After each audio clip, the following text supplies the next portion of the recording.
Hi guys, మనమైతే ఇప్పుడు కసాపురంకి వచ్చేసామన్నమాట.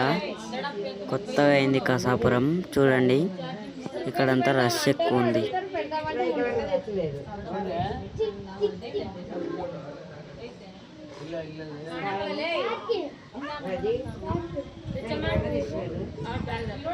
కొత్త కసాపురం చూడండి.